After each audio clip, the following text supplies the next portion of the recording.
Good evening बच्चों, कैसे हैं आप लोग? आई होप कि सभी बच्चे अच्छे से होंगे। बच्चों, स्वागत है आपका इंडिया का लार्जेस्ट ऑनलाइन प्लेटफॉर्म अनअकैडमी पर, जहां पर इंडिया के बेस्ट एजुकेटर आपको एजुकेट करते हैं। बच्चों, मेरा नाम उमा शंकर मिश्रा है। 8 ईयर के एक्सपीरियंस के साथ मैं आपको ज्योग्राफी सब्जेक्ट पढ़ा रहा हूँ। ज्योग्राफी सब्जेक्ट में मैंने मास्टर डिग्री परस्यू किया है और ज्योग्राफी सब्जेक्ट के साथ ही अभी मैं पीएचडी कर रहा हूँ। क्लियर है बच्चों? बच्चों, अभी यूपीएससी का जो रिजल्ट आया है उसमें ऑल इंडिया रैंक सेकंड जागृति अवस्थी ने इसे अचीव किया है। इसके साथ ही साथ 170 प्लस रिजल्ट जो है अनअकैडमी के प्लेटफॉर्म से आया है। ये बहुत ही अच्छी बात है। क्लियर है? कुछ अनअकैडमी के ऑफर्स के बारे में आपको बताना चाहता हूं बच्चों। नेक्स्ट एग्जाम जो है 5 जून 2022 को होने वाला है, यूपीएससी 2022 का प्रीलिम्स। क्लियर है? इसके लिए अभी आपके पास 9 मंथ जो है बचे हुए हैं।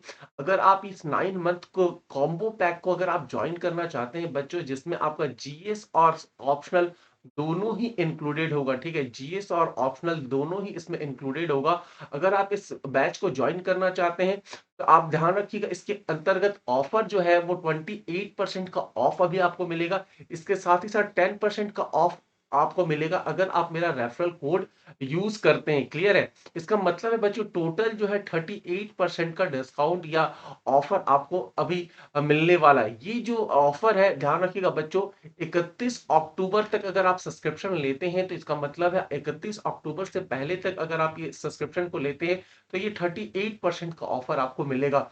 इसके साथ ही साथ बच्चों, एक बात मैं और बता दूं कि अगर 3 मंथ का जो फेस्टिव कॉम्बो अगर आप लेते हैं, इसका मतलब है कि फेस्टिव कॉम्बो के लिए एक्स्ट्रा जो है 10% का डिस्काउंट मिल रहा है। और अगर आप मेरा रेफरल कोड यूज करते हैं तो 10% का एडिशनल आपको डिस्काउंट मिलेगा। इसका मतलब है टोटल जो है 20% का डिस्काउंट आपको मिलने वाला है। क्लियर है ये बात? और इसकी वैलिडिटी याद रखिएगा, 20 अक्टूबर से पहले अगर आप इसका सब्सक्रिप्शन ले रहे हैं तो आपको ये जो है ऑफर आपको मिलेगा। ठीक है? इसके साथ ही साथ बच्चे, एक और भी सबसे इंपॉर्टेंट पार्ट ये है कि one subscription to crack it all, इसमें आपका जो है, इसमें आपका ध्यान रखिएगा, जीएस मतलब मेंस का जो जीएस पार्ट है और इसके साथ ही साथ ऑप्शनल, या फिर हम कहें कि आइकॉनिक जीएस और ऑप्शनल, ये दोनों का जो कॉम्बिनेशन है, अगर आप इस कॉम्बिनेशन पैक को लेते हैं तो ध्यान रखिएगा 25% का डिस्काउंट मिलेगा और 10% का डिस्काउंट मेरे रेफरल कोड से मिलने वाला है। इसका मतलब है टोटल जो है 35% का डिस्काउंट यहाँ पर आपको मिलने वाला है। क्लियर है? अगर आप देखिए ओल्ड प्राइस को, ठीक है, 1 ईयर का जो ओल्ड प्राइस है बच्चों, ध्यान रखिएगा 77,000 रुपीज है। ठीक है? लेकिन अगर आप न्यू प्राइस की बात करेंगे, जो 35% के डिस्काउंट होने के बाद जिस प्राइस की हम बात करें, तो ध्यान रखिएगा 57,704 रुपीज है। तो आप देख सकते हैं कि कितने मनी को आप यहाँ पर बचा सकते हैं इस ऑफर को लेने के बाद, है ना? वहीं बच्चों, अगर आप आइकॉनिक जीएस और ऑप्शनल सब्जेक्ट की बात कर रहे हैं तो याद रखिएगा इसका ओल्ड प्राइस जो है 1,02,000 रुपए है। लेकिन अगर हम न्यू प्राइस की बात करें तो बच्चों 78,999 रुपीज है। क्लियर है? तो आप देख सकते हैं कि 35% के डिस्काउंट के बाद जो है ये मनी जो है आपका बहुत ज्यादा सेव हो रहा है। क्लियर है? ये ऑफर याद रखिएगा बच्चों 20 अक्टूबर तक जो है वैलिड है। इसके पहले तक अगर आप सब्सक्रिप्शन ले रहे हैं, इसका मतलब है कि ये ऑफर आपको मिलने वाला है। ठीक है? इसके अंतर्गत ही टेस्ट सीरीज भी आप ज्वाइन कर सकते हैं। टेस्ट सीरीज में आपका प्रीलिम्स और मेंस दोनों का ही टेस्ट सीरीज रहेगा। ध्यान रखिएगा, है ना? 50 टेस्ट जो है वो प्रीलिम्स के होंगे, 30 टेस्ट जो है बच्चों मेंस के होंगे। याद रखिएगा, इसका वर्थ 45,000 रुपीज है।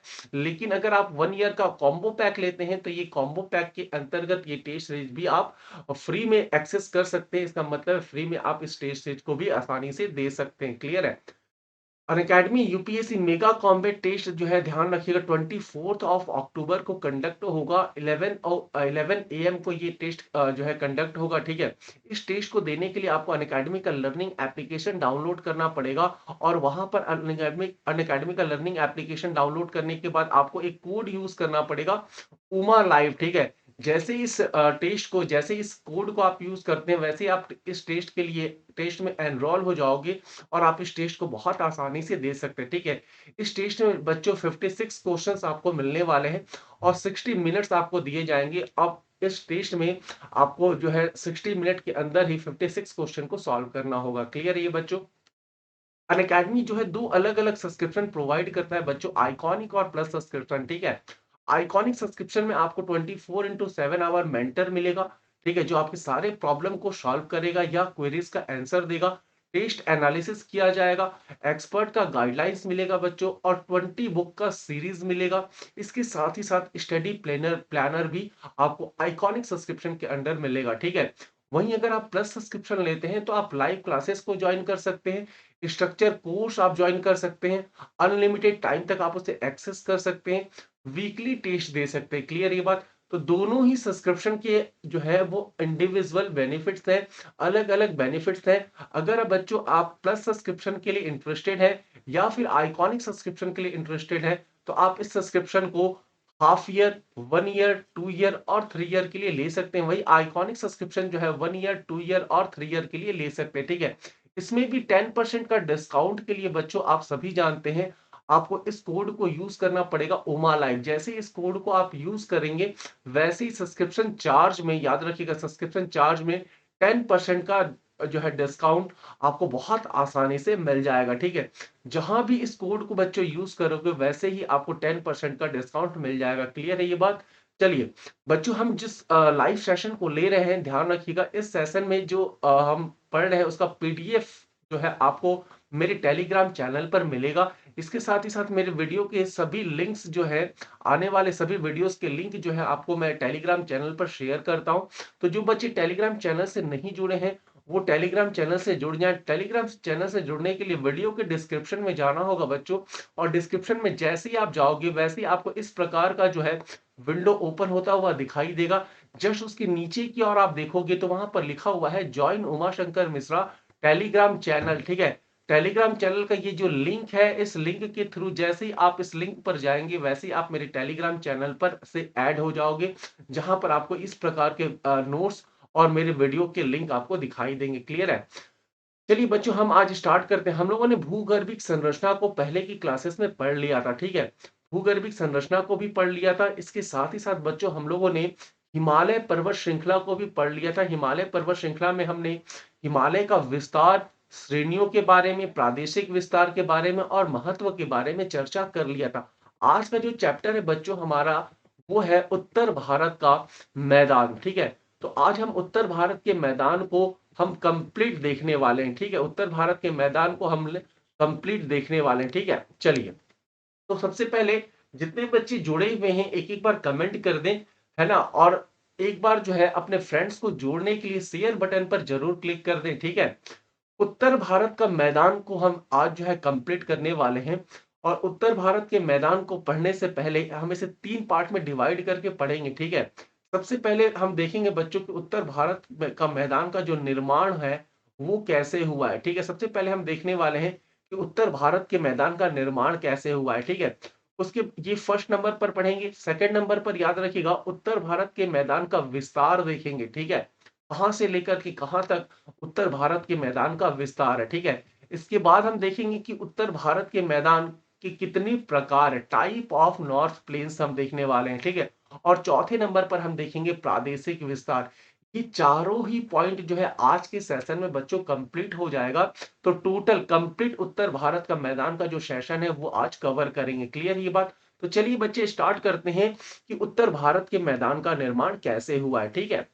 चलिए, अब देखिए उत्तर भारत के मैदान का लोकेशन अगर हम सबसे पहले देख ले तो बहुत अच्छा होगा, ठीक है? ये उत्तर भारत का मैदान है, उत्तर भारत का मैदान है। क्लियर है ये बात? उत्तर भारत के मैदान के नॉर्थ में आपको क्या मिलने वाला है? हिमालय पर्वत श्रृंखला मिलेगा, ठीक है? हिमालय है। और उत्तर भारत के मैदान के दक्षिण में क्या मिलेगा? प्रायद्वीपीय पठार स्थित है, ठीक है? ये बहुत आसानी से आप जानते हैं कि प्रायद्वीपीय पठार जो है उत्तर भारत के मैदान के दक्षिण में, और हिमालय जो है वो उत्तर भारत के मैदान के उत्तर में स्थित है, ठीक है? अब अब ध्यान रखिएगा, हम पढ़ने वाले हैं कि उत्तर भारत के मैदान का निर्माण कैसे हुआ है, ठीक है? अब हिमालय से जो नदियां निकली हुई हैं, ठीक है, बहुत ध्यान से देखिएगा, हिमालय पर्वत श्रृंखला, ठीक है, हिमालय पर्वत श्रृंखला से बहुत सारी नदियां जो है निकली हुई हैं। कौन कौन सी नदियां निकली हुई हैं? तो हिमालय पर्वत श्रृंखला से सिंधु नदी निकली हुई है, ठीक है? सिंधु नदी निकली है। इसी क्षेत्र से जो है आपका सतलज नदी निकली हुई है, ठीक है? इसी क्षेत्र से आपका गंगा नदी निकली हुई है, ब्रह्मपुत्र नदी निकली हुई है। तो जो मुख्य नदियां हैं, जो मुख्य नदियां हैं वो कहां से निकली हुई है? हिमालय पर्वत श्रृंखला से निकली हुई है, ठीक है। और हिमालय पर्वत श्रृंखला से निकलने के बाद ध्यान रखिएगा, इसकी जो दिशा है, ठीक है, इसकी जो दिशा है, जब ये उत्तर भारत के मैदान में प्रवेश करती हैं बच्चों, तो ध्यान रखिएगा, हिमालय से निकलने वाली नदियां जब उत्तर भारत के मैदान में प्रवेश करती है, तब आप देखोगे कि इसकी जो दिशा है वो दक्षिण की ओर है, ठीक है। किस दिशा में बहती है, तो ध्यान रखिएगा दक्षिण की ओर बहती है। इसलिए हिमालय से निकलने वाली सभी नदियों को हम कौन सी नदी कहते हैं? दक्षिणावर्ती नदियां कहते हैं, ठीक है। हम कौन सी नदी कहते हैं? दक्षिणावर्ती नदी कहते हैं। क्यों हम इसे दक्षिणावर्ती नदियां कहते हैं? क्योंकि ये नदी जो है निकलने के पश्चात जो है दक्षिण दिशा में प्रवेश करती है। तो देखिए मैंने यहाँ पर लिख दिया है कि दक्षिणावर्ती नदियां मतलब समझ जाइए, ऐसी नदी जो निकलने के पश्चात जो है दक्षिण दिशा में प्रवेश करती है, या दक्षिण दिशा में उनका बहाव क्षेत्र रहता है, ठीक है। ये दक्षिणावर्ती नदियां हो गई जो हिमालय से निकल करके दक्षिण दिशा में प्रवेश कर रही है। क्लियर है ये बात?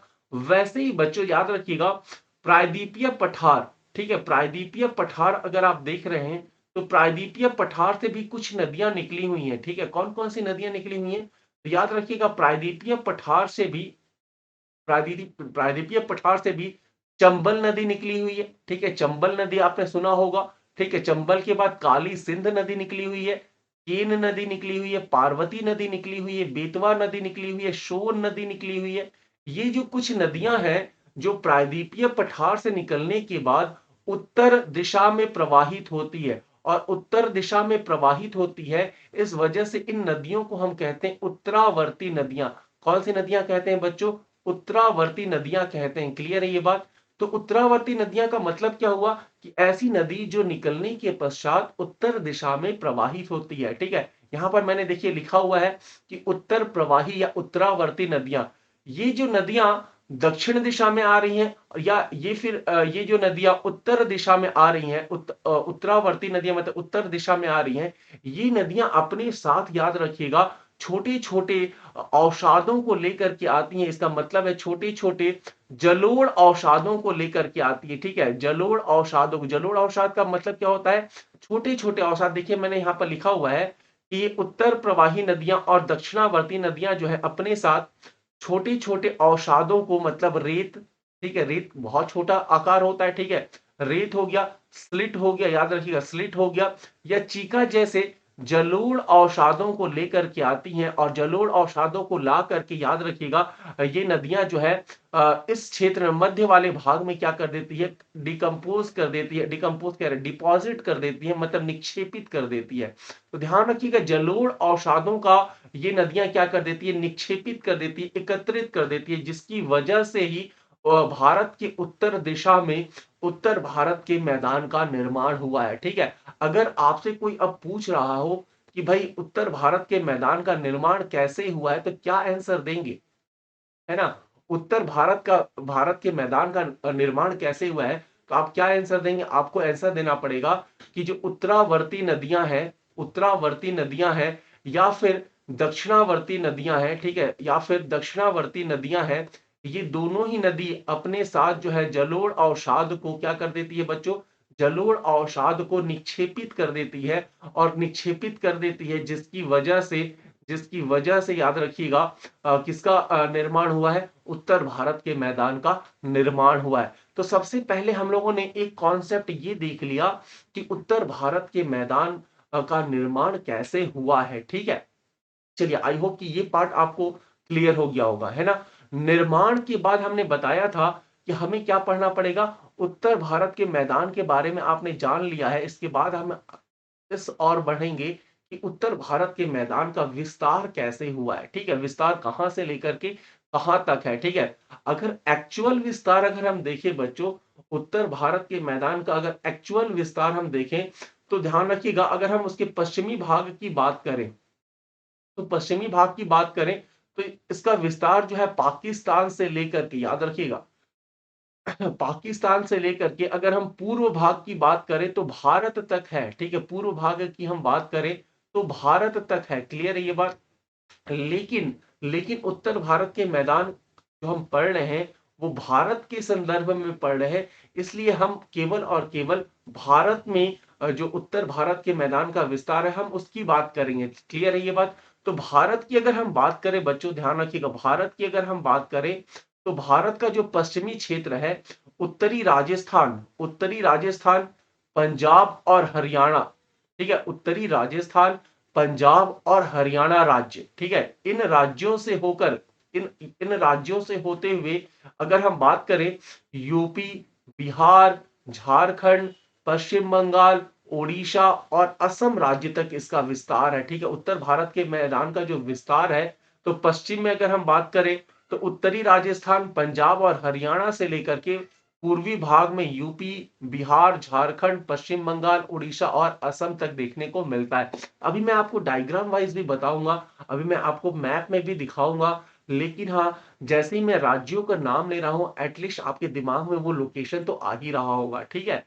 तो हमने केवल और केवल विस्तार देखा कि भारत के पश्चिम से लेकर के भारत के पूर्व दिशा तक जो है वो उत्तर भारत के मैदान का विस्तार देखने को मिलता है, ठीक है। अगर बच्चों हम यहाँ इसका क्षेत्रफल की बात करें, ठीक है, उत्तर भारत के मैदान का क्षेत्रफल याद रखिएगा 7 लाख वर्ग किलोमीटर है। जब हम हिमालय पढ़ रहे थे बच्चों, तो याद कीजिए हिमालय का जो क्षेत्रफल था हमने पढ़ा था 5 लाख वर्ग किलोमीटर, है ना। हम हिमालय के क्षेत्रफल के की बात अगर हम करें तो हिमालय का क्षेत्रफल को हमने देखा था 5 लाख वर्ग किलोमीटर में, हिमालय जो है उसका विस्तार था या क्षेत्रफल था, ठीक है। लेकिन हम उत्तर भारत के मैदान को अगर हम देख रहे हैं तो 7 लाख वर्ग किलोमीटर में उत्तर भारत का मैदान का क्षेत्रफल है। इसका मतलब क्या है? इसका मतलब बच्चों यही है कि उत्तर भारत के मैदान का विस्तार जो है वो हिमालय की अपेक्षाकृत अधिक है, ठीक है। इसकी लंबाई याद रखिएगा, इसकी लंबाई 3200 किलोमीटर है, ठीक है। 3200 किलोमीटर की लंबाई में उत्तर भारत के मैदान का विस्तार है। वहीं चौड़ाई जो है अलग अलग क्षेत्रों में अलग अलग पाई जाती है। लेकिन हाँ, अगर हम बच्चों रेंज की बात करें तो हाँ, उत्तर भारत के मैदान का जो चौड़ाई है वो 150 से लेकर के 300 किलोमीटर तक इसकी चौड़ाई जो है मानी जाती है, ठीक है। इस डायग्राम से आपको क्लियर हो जाएगा, देखिए इस डायग्राम से आपको क्लियर हो जाएगा। मैंने बताया था उत्तरी राजस्थान, ठीक है, पूरा टोटल राजस्थान की हमने बात नहीं किया था, हमने बात किया था उत्तरी राजस्थान, नॉर्थ राजस्थान, ठीक है। नॉर्थ राजस्थान हो गया, पंजाब हो गया, हरियाणा, ठीक है। इन तीनों ही राज्यों से होते हुए, ठीक है, इन तीनों ही राज्यों से होते हुए उत्तर भारत के मैदान का अगर हम विस्तार करें, विस्तार की अगर हम बात करें तो ये यूपी हो गया, ठीक है, यूपी हो गया। यूपी के बाद याद रखिएगा झारखंड है, ठीक है, बिहार है, वेस्ट बंगाल है, ये वाला पार्ट वेस्ट बंगाल है। और आगे की अगर हम बात करें बच्चों तो याद रखिएगा असम, ठीक है, वेस्ट बंगाल है। ये पूरे पूरे के पूरे क्षेत्र में याद रखिएगा इस प्रकार से उत्तर भारत के मैदान का विस्तार है, ठीक है। इसका मतलब है पूर्व से लेकर के पश्चिम तक, है ना, ईस्ट से लेकर के याद रखिएगा वेस्ट तक जो है उत्तर भारत के मैदान का विस्तार है। अगर हम वेस्ट की बात करें तो फिर से याद रखिएगा नॉर्थ राजस्थान, पंजाब, हरियाणा से लेकर के उत्तर प्रदेश, बिहार, झारखंड, वेस्ट बंगाल, है ना, और इसके साथ ही साथ याद रखिएगा असम तक जो है आपका उत्तर भारत का मैदान फैला हुआ है, ठीक है। तो ये हम लोगों ने उत्तर भारत के मैदान का विस्तार को हमने अभी समझा है, ठीक है। अगर हम नेक्स्ट पार्ट की अगर हम बात करें बच्चों, तो हम देखने वाले हैं उत्तर भारत के मैदान के प्रकार, ठीक है, प्रकार की हम बात करेंगे, ठीक है। अब सभी बच्चे जानते हैं उत्तर भारत के मैदान के प्रकार, जब हम पढ़ते हैं तो हम प्रकार को नॉर्थ से लेकर के साउथ की ओर अगर हम बात करें, नॉर्थ से लेकर उत्तर भारत के मैदान में नॉर्थ से लेकर के अगर हम साउथ की ओर जाएंगे, तब हम अलग अलग प्रकारों को यहाँ पर हम पढ़ने वाले हैं। ये सभी प्रकार जो है नॉर्थ से लेकर के साउथ तक की ओर अगर हम बढ़ेंगे तब ये प्रकार जो है देखने को मिलते हैं, ठीक है। सबसे पहला प्रकार कौन सा है? भाबर प्रदेश या भावर प्रदेश, है ना। सेकंड प्रकार कौन सा है? तराई प्रदेश। वैसे ही बच्चों बांगर प्रदेश और खादर प्रदेश, है ना, ये चार प्रकार जो है उत्तर भारत के मैदान के अंतर्गत माने जाते हैं, ठीक है। इन चारों ही प्रकारों को हम बारी बारी से पढ़ेंगे। यहाँ पर मैंने नोट्स के रूप में आपको यहाँ पर लिख करके दे दिया है, लेकिन नोट्स तो काम आएगा नहीं रीज़न क्या है? क्योंकि नोट्स तो आपको हर एक बुक में, हर एक टीचर के नोट्स में आपको यही सेम जो है चीज़ें लिखी हुई दिखाई देंगी। इम्पोर्टेंट ये है बच्चों कि आप उसे किस हद तक समझ पाते हैं और किस हद तक आपका दिमाग उसे एक्सेप्ट कर पाता है, ठीक है? यही रीज़न है कि मैं इस पार्ट को सबसे पहले समझाऊँगा। समझाने के बाद जो है हम फिर से इस नोट्स की ओर मूव करेंगे और देखेंगे कि हमने जो समझा है, क्या वो नोट्स में लिखा हुआ है या नहीं, ठीक है? तो सबसे पहले चलिए इस ब्लैंक पीपीटी में हम सबसे पहले उत्तर भारत के मैदान को समझते हैं, ठीक है? तो यहाँ पर मैं लिख देता हूँ, उत्तर भारत के मैदान का जो प्रकार है, वो हम यहाँ पर पढ़ने वाले हैं, ठीक है? उत्तर भारत के मैदान के प्रकार को हम यहाँ पर पढ़ने वाले हैं, ठीक है? अब याद रखिएगा, बहुत ध्यान से देखिएगा, क्योंकि ये जो डायग्राम मैं बनाने वाला हूँ, ये डायग्राम आपको किसी भी बुक में दिखाई नहीं देगा। इसका मतलब है ये जो डायग्राम मैं बना रहा हूँ, ये डायग्राम आपको किसी भी बुक में जो है वो आपको नहीं मिलने वाला। रीज़न क्या है कि ये डायग्राम जो है बहुत ही अनुभव के द्वारा बनाया गया है, मतलब बहुत ही सोच समझ करके बनाया गया है, जिससे आपका टोटल उत्तर भारत के मैदान का जो प्रकार है वो आपको समझ में आ जाए, ठीक है? ये जो मैं बना रहा हूँ, ये हम मान लेते हैं कि ये जो है हिमालय पर्वत है, ठीक है बच्चों? ये हिमालय पर्वत है, क्लियर है ये बात? हाँ, ये हमने बना दिया हिमालय पर्वत, क्लियर है? अब हिमालय पर्वत से जो नदियाँ निकली हुई हैं, बहुत ध्यान से देखिएगा, हिमालय पर्वत से जो नदियाँ निकली हुई हैं, ये कौन-कौन सी नदियाँ हैं? तो हम कह सकते हैं कि उत्तर भारत के मैदान से बहुत सारी नदियाँ हिमालय से बहुत सारी नदियाँ निकली हुई हैं। जैसे सिंधु नदी निकली हुई है, ठीक है? जैसे हमने सिंधु नदी की बात किया, ठीक है? या फिर गंगा नदी निकली हुई है, ठीक है? वैसे ही ब्रह्मपुत्र नदी निकली हुई है। तो बहुत सारी नदियाँ निकली हुई हैं, हम उन्हीं में से उन्हीं नदियों की हम बात कर रहे हैं।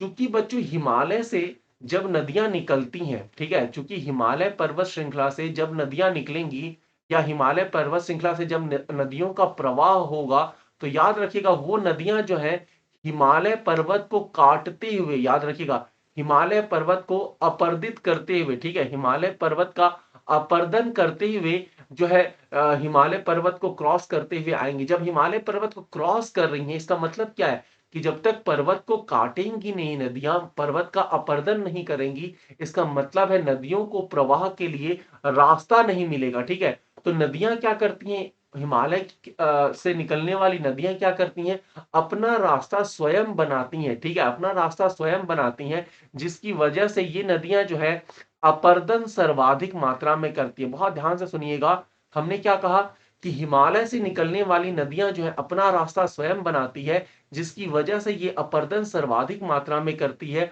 और अगर अपरदन सर्वाधिक मात्रा में करेंगी नदियाँ, इसका मतलब है नदियाँ अपने साथ जो है जलोढ़ अवसादों को लेकर के आएगी।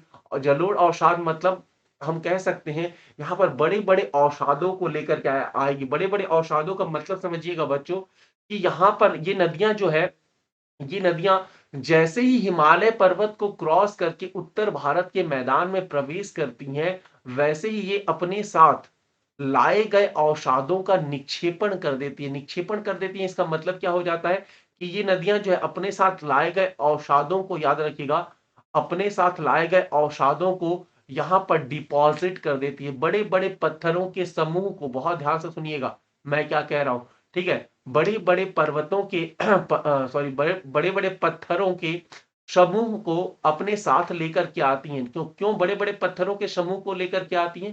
क्योंकि चूँकि नदियाँ यहाँ पर हिमालय पर्वत को क्रॉस करते हुए आ रही है, और हिमालय पर्वत को क्रॉस करते हुए आ रही है, इसका मतलब ये हुआ कि ये नदियाँ जो है हिमालय पर्वत को क्रॉस करके आ रही है, मतलब अपरदन सर्वाधिक मात्रा में कर रही हैं, और अपरदन सर्वाधिक मात्रा में कर रही हैं, जिसकी वजह से इन नदियों में बड़े-बड़े अवसाद हैं, बड़े-बड़े पत्थरों के समूह पाए जाते हैं, ठीक है?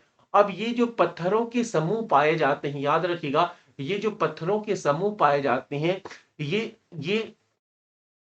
इन इन पर्वतों इन आपके पठारों के सॉरी, इन पत्थरों के समूह को, याद रखिएगा, इन पत्थरों के समूह को नदियाँ क्या करती हैं, जैसे ही हिमालय पर्वत क्रॉस हो जाता है, वैसे इन पत्थरों के समूह को डिपॉज़िट कर देती हैं, ठीक है? जैसे ही डिपॉज़िट करती है, तो हिमालय के नीचे दक्षिण में जो सबसे पहला प्रदेश पाया जाता है, हमने यहाँ पर लिखा भी है, जो सबसे पहला प्रदेश पाया जाता है उसका नाम क्या है बच्चों?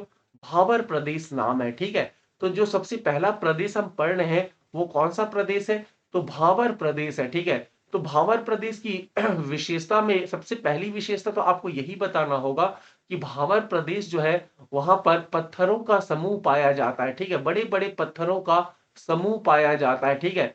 ये पत्थरों के जो समूह है वो कैसे मिल रहे हैं? तो आपको बताना पड़ेगा कि ये पत्थरों के समूह को लाने वाली स्वयं नदियां हैं, क्योंकि नदियां जो है हिमालय पर्वत को क्रॉस करके आ रही हैं, तो वो अपने साथ बड़े बड़े पत्थरों को ला करके इस क्षेत्र में डिपॉजिट कर दे रही है, निक्षेपित कर दे रही है, ठीक है।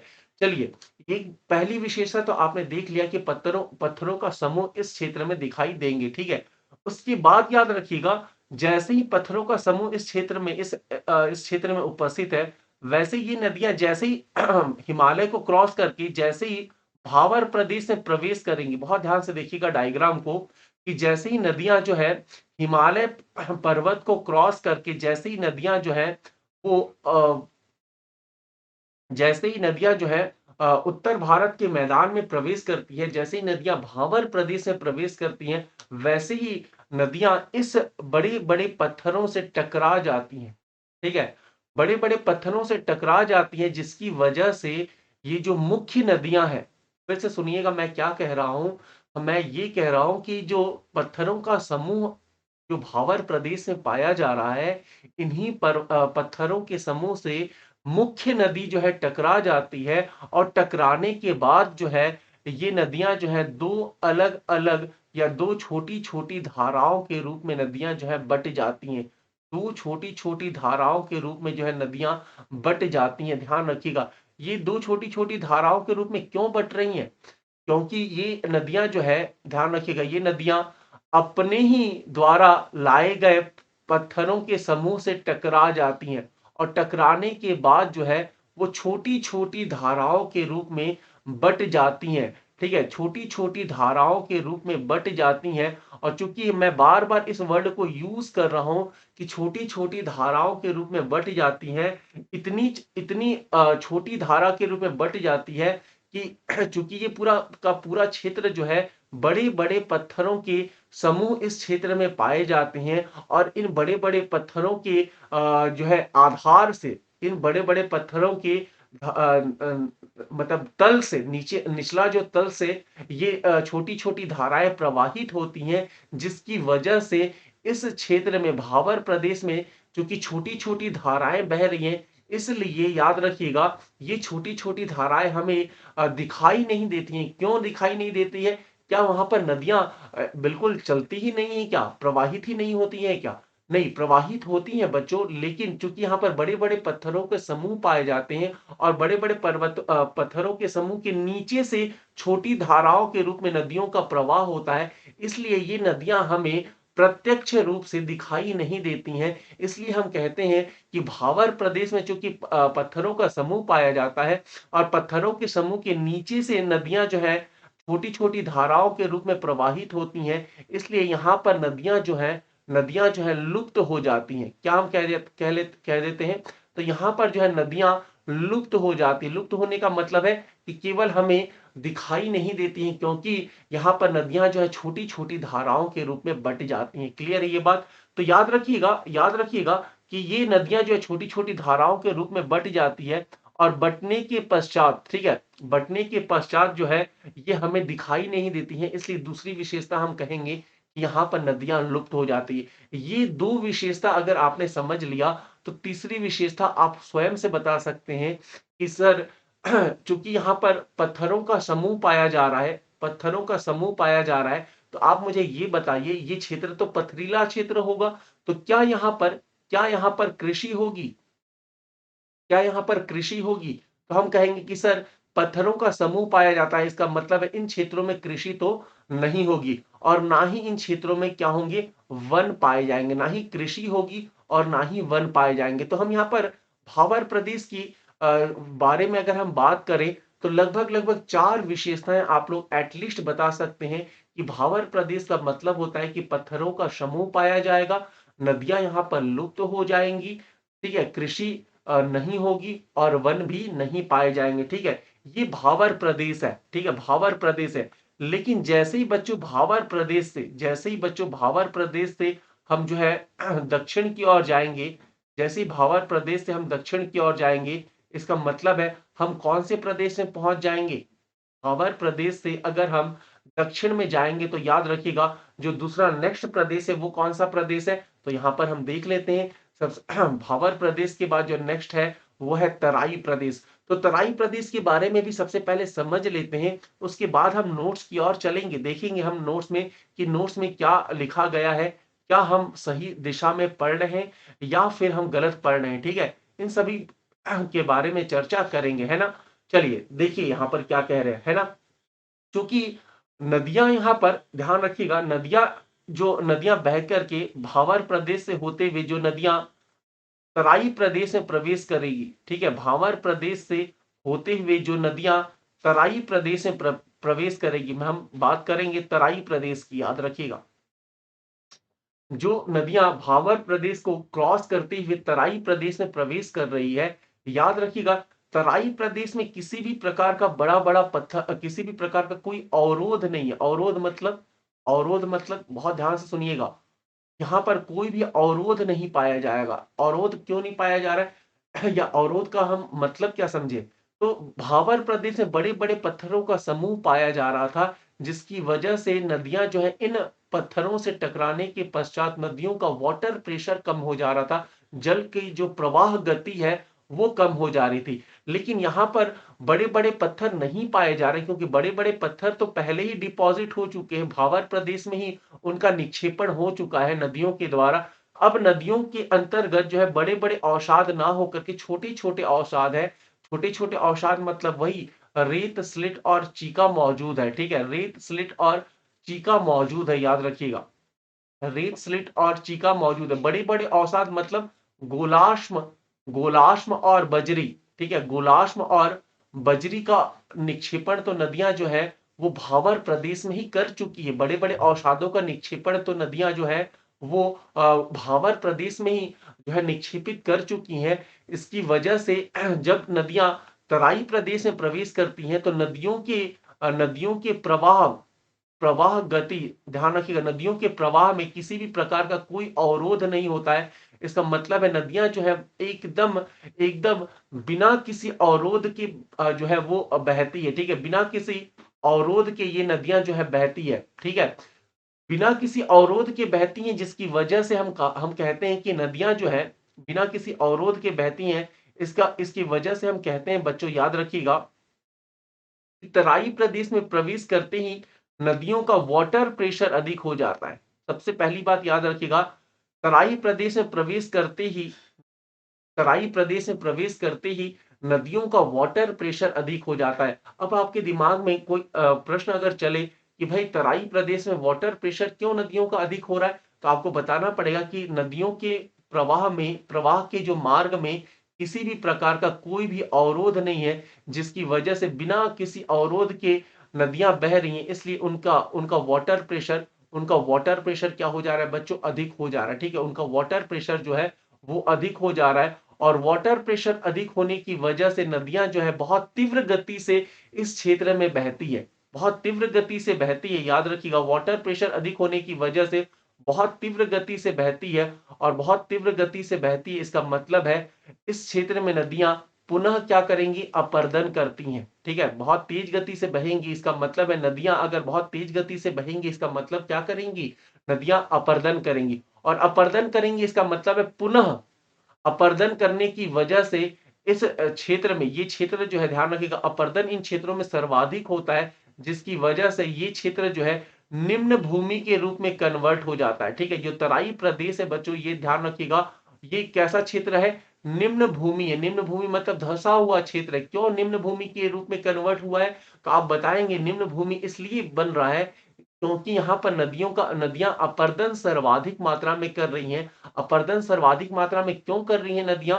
क्योंकि नदियों का वाटर प्रेशर जो है यहाँ पर सर्वाधिक होता है और निम्न भूमि के रूप में कन्वर्ट हुई है। इस वजह से यहाँ पर ध्यान रखिएगा, इस क्षेत्र में ये जो क्षेत्र है ये पूर्ण रूप से दलदली क्षेत्र है बच्चों, ध्यान रखिएगा, ये जो क्षेत्र है पूर्ण रूप से दलदली क्षेत्र है, ठीक है। दलदली क्षेत्र क्यों है, तो आप बहुत आसानी से समझ पा रहे होंगे कि चूंकि यहाँ पर नदियां प्रवेश कर रही है, नदियां जो है प्रवाहित हो रही हैं, और नदियां कौन से क्षेत्र में प्रवाहित हो रही है, तो निम्न भूमि में धसे हुए क्षेत्र में प्रवाहित हो रही है। इस वजह से यहाँ पर वेटलैंड का निर्माण होता है, या ये क्षेत्र जो है दलदली क्षेत्र के रूप में माना जाता है, ठीक है। तो पहली विशेषता के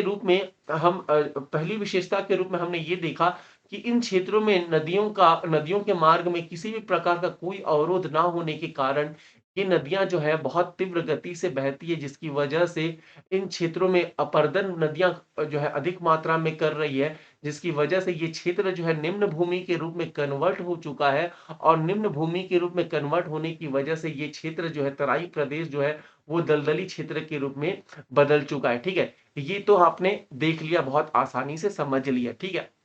चलिए दूसरी विशेषता के बारे में देखते हैं, तराई प्रदेश में और दूसरी क्या विशेषता है।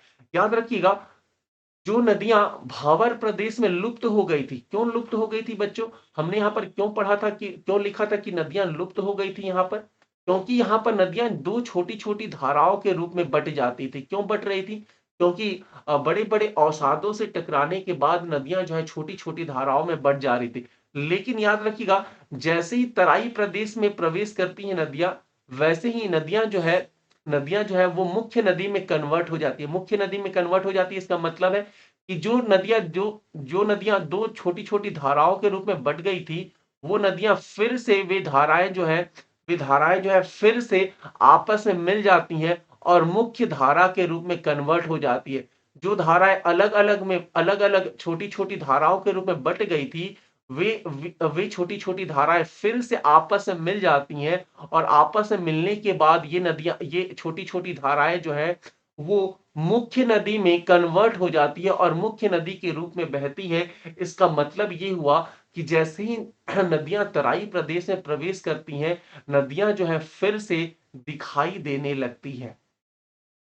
क्या हम लिखेंगे कि जो नदियां भावर प्रदेश में लुप्त हो गई थी, वो नदियां तराई प्रदेश में फिर से दिखाई देने लगती हैं, ठीक है, बात समझ में आया। हाँ, तो ये आपको लिखना पड़ेगा कि जो नदियां लुप्त हो गई थी, वो नदियां जो है फिर से तराई प्रदेश में दिखाई देने लगती। पहली विशेषता हम तो यही कहने वाले हैं कि पहली विशेषता के रूप में आप ये लिखेंगे कि भावर प्रदेश में लुप्त होने वाली नदियां तराई प्रदेश में पुनः दिखाई देती हैं। दूसरी विशेषता हम क्या लिख सकते हैं बच्चों, तो दूसरी विशेषता के रूप में हम ये लिखेंगे कि तराई प्रदेश में जो बहने वाली नदियां हैं, उनका वाटर प्रेशर बहुत अधिक है, जिसकी वजह से ये क्षेत्र जो है पूर्ण रूप से दलदली क्षेत्र के रूप में कन्वर्ट हो चुका है, ठीक है। अब याद रखिएगा, जो तीसरी विशेषता है बच्चों, याद रखिएगा, क्योंकि ये दलदली क्षेत्र है, तो याद रखिएगा इस यहां पर, हाँ, चूंकि ये दलदली क्षेत्र है, ये इसलिए याद रखिएगा कि इस क्षेत्र में कृषि नहीं होती है, ठीक है। क्योंकि ये दलदली क्षेत्र है, इसलिए इस क्षेत्र में कृषि नहीं होती है, लेकिन हाँ, इस क्षेत्र में सघन वन पाए जाते हैं, ठीक है। इसलिए इस क्षेत्र में दलदली क्षेत्र होने के कारण जो है कृषि तो नहीं होगी, लेकिन ये जो क्षेत्र है, उन क्षेत्रों में सघन वन पाए जाते हैं। क्लियर है। तो एटलीस्ट आपको 3 या 4 विशेषताओं को अच्छे से बताना है। पहली विशेषता आप क्या कह सकते हैं कि यहाँ पर नदियां दिखाई देने लगती हैं। दूसरा, इन क्षेत्रों में नदियों का वाटर प्रेशर अधिक हो जाता है, जिसकी वजह से ये क्षेत्र जो है ये क्षेत्र जो है वो निम्न भूमि के रूप में कन्वर्ट हो जाता है, जिसकी वजह से ये क्षेत्र जो है पूर्ण रूप से दलदली क्षेत्र के रूप में जो है बदल जाता है, ठीक है। तीसरी विशेषता के रूप में हम क्या कह सकते हैं कि इन क्षेत्रों में कृषि तो नहीं होती है, लेकिन हाँ, ये क्षेत्र जो है पूर्ण रूप से सघन वन के रूप में जो है बदल जाते हैं, ठीक है। तो ये हम लोगों ने भावर और तराई प्रदेश की विशेषताओं के बारे में अभी हमने देखा है। चलिए नोट्स को देख लेते हैं, ठीक है। नोट्स को हम देख लेते हैं कि नोट्स में क्या लिखा गया है ना।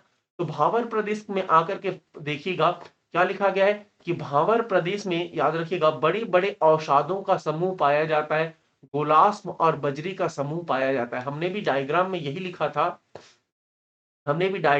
लिखा था कि गोलास्म और बजरी का समूह पाया जाता है, मतलब बड़े बड़े पत्थरों का समूह पाया जाता है। क्लियर है ये बात, है ना। और जिसकी वजह से बड़े बड़े पत्थरों का समूह पाया जाता है, याद रखिएगा, जिसकी वजह से ये जो क्षेत्र है, ठीक है, बड़े बड़े पत्थरों का समूह पाया जाता है, इसलिए इस क्षेत्र में याद रखिएगा ना ही कृषि होगी, ना ही इस क्षेत्र में वन पाए जाएँगे, ना ही यहाँ पर कृषि होगी और ना ही ये क्षेत्र इन क्षेत्रों में याद रखिएगा वन पाए जाते हैं। क्लियर है ये बात? अब यहाँ से ही आप इमेजिन कर सकते हैं कि जो हम लोगों ने समझा है, वो अधिक समझा है, लेकिन जो नोट्स है, उसमें कम लिखा गया है ना? क्योंकि हम लोगों ने देखिए यहाँ पर लिखा है कि पहली विशेषता के रूप में हमने लिखा है कि पत्थरों का समूह पाया जाता है, गुलास और बजरी का समूह पाया जाता है। भावर प्रदेश में नदियाँ लुप्त हो जाती है, कृषि नहीं होंगे और ना ही इन क्षेत्रों में वन पाए जाएँगे, है ना?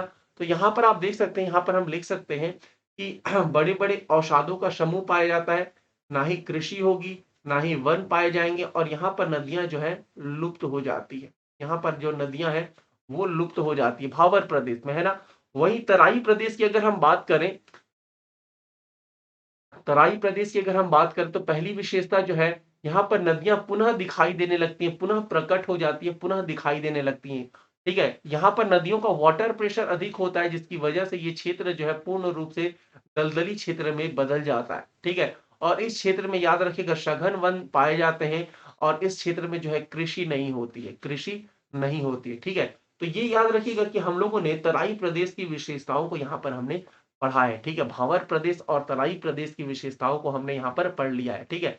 अब जो तीसरा पार्ट है, तीसरा प्रकार है, वो है बांगर प्रदेश और चौथे नंबर पर खादर प्रदेश, है ना? तीसरे नंबर पर बांगर प्रदेश पढ़ेंगे और उसके बाद जो है खादर प्रदेश की विशेषताओं को पढ़ेंगे, है ना?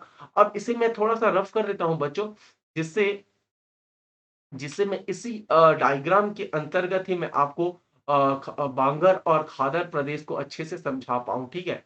बांगर प्रदेश और खादर प्रदेश को मैं यहाँ पर आपको समझा पाऊँ, है ना? अब ये जो डायग्राम है बच्चों मैं पहले से ही बता रहा हूँ कि ये डायग्राम वो आपको किसी भी बुक में या कहीं भी आपको दिखाई नहीं देगा। लेकिन हाँ, इस डायग्राम को अगर आपने समझ लिया तो इस बात की गारंटी है, इस बात की गारंटी कि आप जो है इस चैप्टर को, इस टॉपिक को बहुत अच्छे से लिख सकते हैं, ठीक है? आप इस चैप्टर को बहुत अच्छे से लिख सकते हैं, ठीक है? अगर बच्चों यहाँ तक कोई डाउट है तो पूछ सकते हैं कमेंट करके, ठीक है? यहाँ तक अगर कोई डाउट है, ठीक है? यहाँ तक अगर कोई डाउट है, तो आप कमेंट करके पूछ सकते हैं। अदरवाइज़ बच्चों याद रखिएगा, अदरवाइज़ अगर कोई डाउट नहीं है, तो एक बार कमेंट करके लिख दीजिए, यस सर कोई डाउट नहीं है, तो फिर हम आगे की ओर बांगर प्रदेश और खादर प्रदेश की विशेषताओं को भी मैं यहाँ पर समझा दूँगा, है ना?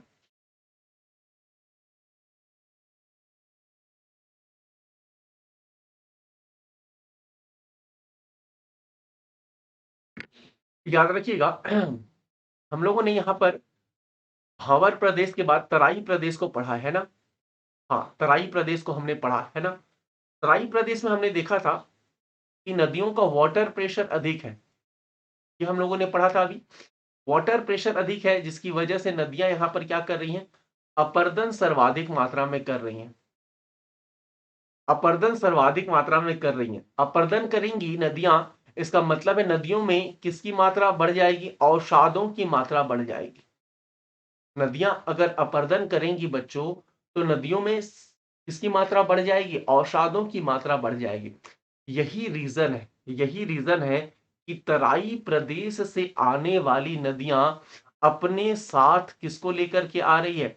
अपने साथ जो है अवसादों को लेकर के आ रही है, अवसाद को लेकर के आ रही है। बहुत ध्यान से देखिएगा मैं जो कह रहा हूँ, है ना? मैं क्या कह रहा हूँ कि तराई प्रदेश से आने वाली नदियां अपने साथ जो है अवसादों को लेकर के आ रही है और निरंतर ये अवसाद जो है तराई प्रदेश से होकर कौन से प्रदेश में आ रहे हैं? तो बांगर प्रदेश में। याद रखिएगा तराई प्रदेश के बाद जो है कौन सा प्रदेश पाया जाएगा? बांगर प्रदेश में ये जो है अवसाद आ रहे हैं जिसकी वजह से अगर कंटिन्यूअस अवसाद जो है इस क्षेत्र में, यहाँ पर मैं थोड़ा-सा बना दूँ। हाँ, अगर कंटीन्यूअस जो है अवसादों का निक्षेपण बहुत ध्यान से देखिएगा, अगर कंटीन्यूअस बांगर प्रदेश में अगर अवसादों का निक्षेपण होता ही रहेगा, अगर कंटीन्यूअस इस प्रदेश में अगर अवसादों का निक्षेपण होगा, तो आप स्वयं से बताइएगा कि अगर अवसादों का निक्षेपण अगर कंटीन्यूअस होगा, तो क्या यहाँ पर इसकी बांगर प्रदेश की जो ऊंचाई है वो कम होगी या अधिक होगी? बांगर प्रदेश की जो ऊंचाई है वो कम होगी या अधिक होगी? तो हम कहेंगे क्योंकि बांगर प्रदेश में निरंतर नदियां अवसादों का निक्षेपण कर रही है, जिसकी वजह से ये क्षेत्र इस क्षेत्र की ऊंचाई क्या हो गई है? अधिक हो गई है। ठीक है, इस क्षेत्र की ऊंचाई जो है अधिक हो गई है ना? अब याद रखिएगा, बांगर प्रदेश को ऊंचा क्षेत्र कहा ही जाता है, और इसी ऊंचे क्षेत्र को याद रखिएगा, इसी ऊंचे क्षेत्र को हम क्या कहते हैं? भूड़ प्रदेश कहते हैं। बहुत ध्यान से सुनिएगा मैं क्या कह रहा हूं, है ना? चूंकि बांगर प्रदेश ऊंचा क्षेत्र है क्योंकि नदियों के द्वारा जो लाया गया अवसाद है, उनका निक्षेपण बांगर प्रदेश में सर्वाधिक हो रहा है, जिसकी वजह से ऊंचाई सर्वाधिक हो रही है। इसलिए इसी ऊंचे क्षेत्र को याद रखिएगा, भूड़ प्रदेश भी कहा जाता है। ठीक है, भूड़ प्रदेश भी कहा जाता है। क्लियर है ये बात? इस भूड़ प्रदेश में सर्वाधिक मात्रा में चूना पत्थर सर्वाधिक मात्रा में खनिज के रूप में मिलता है। ठीक है, बांगर प्रदेश में चूना पत्थर की अधिकता जो है सर्वाधिक पाई जाती है, भूड़ प्रदेश की हम बात करें। ठीक है, लेकिन ये पहली विशेषता है, ये तो पहली विशेषता है। अब दूसरी विशेषता क्या है? ठीक है, अब ये बताइएगा, ये पहली विशेषता हमने देख लिया। दूसरी विशेषता, चूंकि ऊंचाई वाला क्षेत्र है तो नदियां जो है यहाँ पर बाढ़ नहीं ला पाती हैं। ठीक है, क्योंकि ऊंचाई अधिक है, तो नदियां जब ऊंचाई वाले क्षेत्र में बहती हैं तो नदियों का बहाव जो है वो कम हो जाता है, बहाव की जो गति है वो कम हो जाती है, जिसकी वजह से इन क्षेत्रों में बाढ़ नहीं आ पाते। सॉरी बच्चों, इन क्षेत्रों में बाढ़ नहीं आ पाता। ठीक है, बाढ़ की घटनाएं जो है वो घटित नहीं होती है। ठीक है, बाढ़ वाली जो घटना है वो घटित नहीं होती है। ठीक है, अब अगर ये क्षेत्र ऊंचा भी है, बाढ़ भी नहीं आ रहा है, तो कैसा क्षेत्र होगा? कैसा क्षेत्र होगा? शुष्क क्षेत्र होगा। कैसा क्षेत्र होगा बच्चों? शुष्क क्षेत्र होगा। और अगर शुष्क क्षेत्र होगा, अगर क्षेत्र ही शुष्क है, इसका मतलब है, आप स्वयं बताइए, क्या शुष्क क्षेत्र में कृषि होगी? तो हम कहेंगे ना ही बाढ़ आ रहा है इस क्षेत्र में, और ना ही ये क्षेत्र जो है निम्न भूमि में कन्वर्टेड है, मतलब दलदली क्षेत्र है। ये तो ना ही बाढ़ आ रहा है, बाढ़ भी नहीं आ रहा है, और इसके साथ ही साथ ये क्षेत्र जो है ऊंचाई वाला भी क्षेत्र है। इसका मतलब है ये कंप्लीटली जो है शुष्क क्षेत्र है, ड्राई एरिया है, जिसकी वजह से, शुष्क होने की वजह से, ध्यान रखिएगा, इन क्षेत्रों में कृषि जो है नहीं होती है। ये क्षेत्र जो है निवास के लिए काफी ज्यादा अनुकूल क्षेत्र होते हैं। ठीक है, इन क्षेत्रों में कृषि नहीं होती है, लेकिन हाँ, निवास के लिए जो है उपयुक्त क्षेत्र है। क्लियर है? लेकिन एक बात बताइए, अगर बांगर प्रदेश में कृषि होगी ही नहीं, तो बांगर प्रदेश वाले क्षेत्र में रहने वाले लोग क्या करेंगे? खाद्यान्न फसलें कहाँ से लाएंगे? तो उसके लिए यहाँ पर आपको बताना पड़ेगा कि मान लिया कि बांगर प्रदेश जो है, वहां पर बांगर प्रदेश जो है शुष्क क्षेत्र होने के कारण इस क्षेत्र में कृषि तो नहीं हो रही है, लेकिन लेकिन आपको बताना पड़ेगा कि जो नदियां बांगर प्रदेश के ऊंचाई वाले क्षेत्र में जो नदियां बह रही हैं, बहुत ध्यान से देखिएगा मैं क्या कह रहा हूं। जो ऊंचाई वाले क्षेत्र में जो नदियां बह रही हैं, मान लिया कि उनका वाटर प्रेशर कम है ना, इसलिए बाढ़ तो इस क्षेत्र में नहीं आएगा। ठीक है, बाढ़ तो इस क्षेत्र में नहीं आएगा, लेकिन नदियां जिस क्षेत्र में बह रही हैं उनके आसपास वाले क्षेत्र में, बहुत ध्यान से देखिएगा मैं क्या कह रहा हूं, बाढ़ के जहां पर नदियां जो है बह रही है, उनके आसपास वाला जो क्षेत्र है, उन क्षेत्रों में नमी पाई जाएगी या नहीं पाई जाएगी? आपको क्या लगता है कि जिन क्षेत्रों में नदियों का बहाव है, उनके आसपास वाले क्षेत्र में नदियों की वजह से नमी पाई जाएगी या नहीं पाई जाएगी? बिल्कुल पाई जाएगी, क्योंकि नदियों का बहाव है। ठीक है, नदियों का बहाव है। तो याद रखिएगा कि जिन क्षेत्रों में, बांगर प्रदेश तो मुख्य रूप से शुष्क क्षेत्र होता है, लेकिन हाँ, शुष्क क्षेत्र होने के बावजूद भी जिन क्षेत्रों में नदियां बह रही हैं, उनके आसपास वाले क्षेत्रों में नमी पाई जाती है। ठीक है, और नमी पाई जाती है, इसका मतलब है जिन क्षेत्रों में नमी पाई जा रही, उन क्षेत्रों में जो है कृषि संभव है। उन क्षेत्रों में कृषि जो है संभव है। ठीक है, याद रखिएगा, बांगर प्रदेश का वह भाग, फिर से सुनिएगा मैं क्या कह रहा हूं, बांगर प्रदेश का वह भाग जहां पर कृषि संभव है उसी भाग को हम कहते हैं बच्चों रेह कल्लर भूमि। क्या कहते हैं, फिर से बोलिएगा, रेह कल्लर भूमि, है ना। कई बार प्रश्न पूछता है कि ये जो रेह कल्लर भूमि है वो क्या है। अगर आपसे कोई प्रश्न पूछे कि रेह कल्लर भूमि किसे कहते हैं तो आप बताइएगा कि बांगर प्रदेश, क्योंकि शुष्क प्रदेश है, बांगर प्रदेश में कृषि नहीं होती है, लेकिन हाँ, बांगर प्रदेश का वह क्षेत्र जहां पर नमी पाई जाने के कारण कृषि संभव हुआ है, उन क्षेत्रों को ही हम क्या कहते हैं, रेह कल्लर प्रदेश या रेह कल्लर क्षेत्र हम कहते हैं। ठीक है, तो बांगर प्रदेश के अंतर्गत एटलीस्ट आपको चार विशेषताओं को बताना है। कौन कौन से विशेषताओं को हमने पढ़ लिया, हमने देख लिया सबसे पहले कि बांगर प्रदेश जो है ऊंचाई वाला क्षेत्र है, जिसकी वजह जिसे हम क्या कहते हैं, भूर प्रदेश कहते हैं, है ना। इन क्षेत्रों में बाढ़ नहीं आता है। तीसरी विशेषता हमने देख ली, ये क्षेत्र शुष्क क्षेत्र होते हैं, इसलिए इन क्षेत्रों में कृषि नहीं होती है, और ये क्षेत्र जो है इन्हीं क्षेत्रों में रेह और कल्लर भूमि पाई जाती है। ठीक है, ये हम लोगों ने बांगर प्रदेश के बारे में पढ़ लिया। अब बांगर प्रदेश की विशेषताओं को देखिए। यहाँ पर पहली विशेषता क्या लिखी गई है, उच्च भूमि पाया जाता है बांगर प्रदेश में, जिसे हम क्या कहते हैं, भूर प्रदेश कहते हैं। और ये जो भूर प्रदेश है उसमें मुख्य रूप से क्या मिलता है, चूना पत्थर। ठीक है, चूना पत्थर मैंने यहाँ पर बताया है।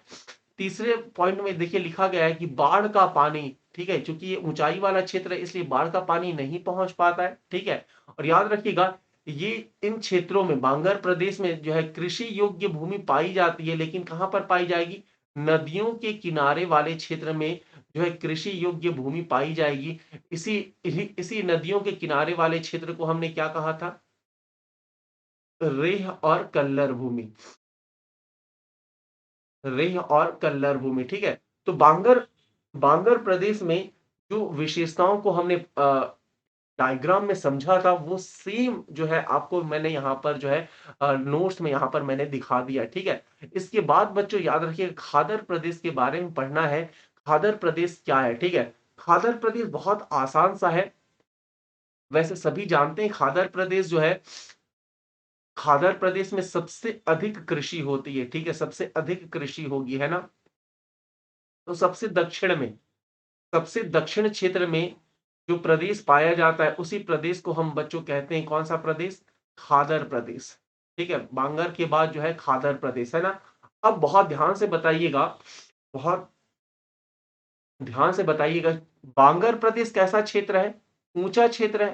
ठीक है, हमने पढ़ा अभी, बांगर प्रदेश कैसा क्षेत्र है, ऊंचा क्षेत्र है।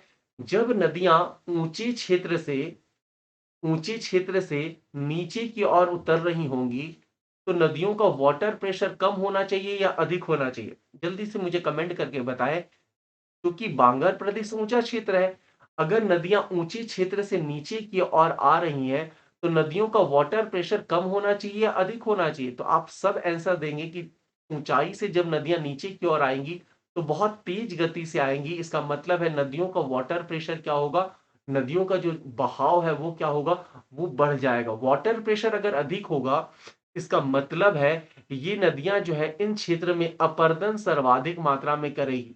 वाटर प्रेशर अधिक है इसका मतलब है नदियां जो है इन क्षेत्रों में अपरदन सर्वाधिक मात्रा में करेंगी, और अगर इन क्षेत्रों में अगर अपरदन सर्वाधिक मात्रा में होगा इसका मतलब है ये क्षेत्र जो है निम्न भूमि के साथ साथ ये क्षेत्र जो है याद रखिएगा निम्न अपरदन सर्वाधिक मात्रा में करेंगी, इसका मतलब है ये क्षेत्र जो है निम्न भूमि में कन्वर्ट हो जाएगा। ठीक है, याद रखिएगा, ये क्षेत्र जो है निम्न भूमि में कन्वर्ट हो जाएगा।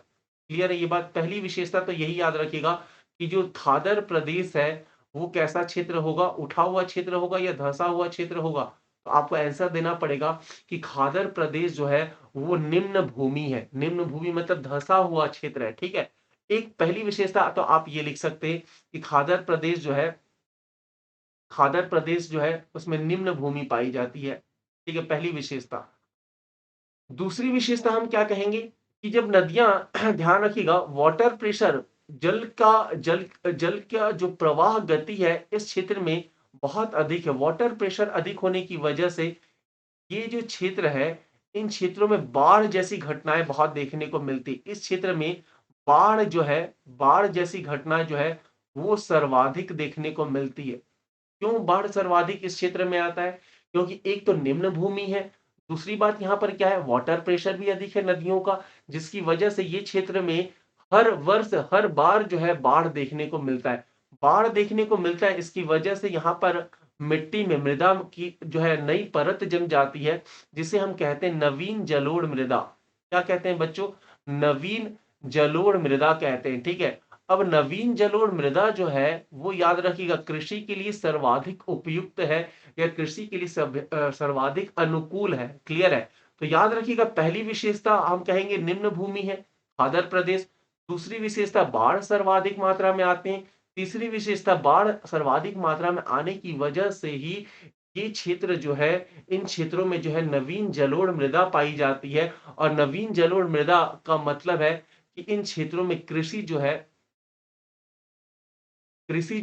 वो सर्वाधिक होगी। ठीक है, कृषि जो है वो सर्वाधिक होगी। तो चार विशेषताओं को आपको खादर प्रदेश के अंतर्गत पढ़ना है।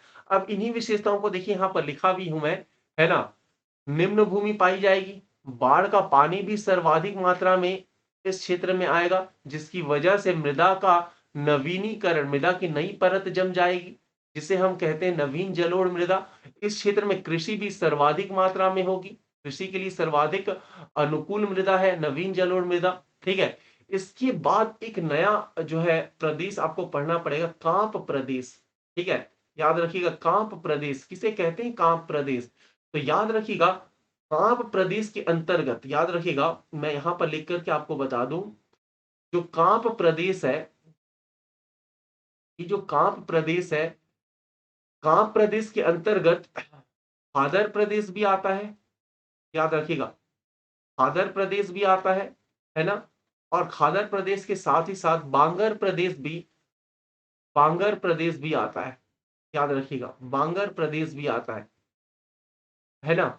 लेकिन दो खादर प्रदेश में तो कृषि सर्वाधिक होती है। ठीक है, खादर प्रदेश में आपने अभी पढ़ा कि इस क्षेत्र में कृषि जो है वो सर्वाधिक होती है। क्लियर है ये बात? लेकिन बांगर प्रदेश तो शुष्क प्रदेश है ना। बांगर प्रदेश तो शुष्क प्रदेश है, बांगर प्रदेश में तो कृषि कम होती है।